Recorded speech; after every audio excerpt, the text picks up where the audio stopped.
In today's video, I'm going to teach you how to make everyone wait in the lobby in Microsoft Teams. If you find this useful, consider subscribing and liking the video. Start by opening Microsoft Teams and going to the Calendar tab. This is where you create and manage meetings, so it's the natural place to set up a lobby policy for an upcoming session. You can either create a brand new meeting or select an existing meeting that you want to change. Editing an existing meeting is a quick way to apply the lobby setting to an event you've already scheduled. Once you have the meeting open, look for the Meeting Options link. Depending on your view, that link might appear in the Meeting Details page or at the top of the meeting window.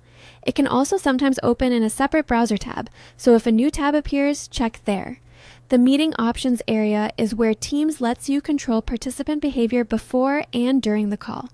Inside Meeting Options, find the drop-down menu labeled Who Can Bypass the Lobby.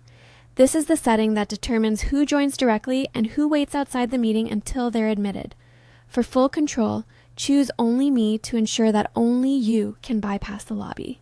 If you work with trusted co-organizers and want them to have the same admitting power, pick Only Me and Co-organizers. Either choice forces everyone else to remain in the lobby until you or an authorized co-organizer admits them.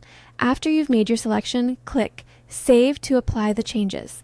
Saving is essential. If you navigate away without saving, the old lobby behavior remains in place. It's a good idea to double-check the meeting options after saving to confirm your preference is recorded. When the meeting starts, participants who cannot bypass the lobby will appear in a waiting list. You'll see names of attendees waiting, and you can manually admit them when you're ready to begin.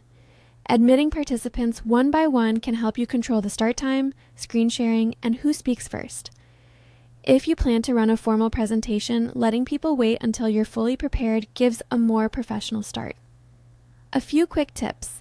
Set this option a few minutes before the meeting if you expect last-minute changes, and let regular attendees know in the invite that you'll be admitting people from the lobby for a smoother, more secure meeting experience.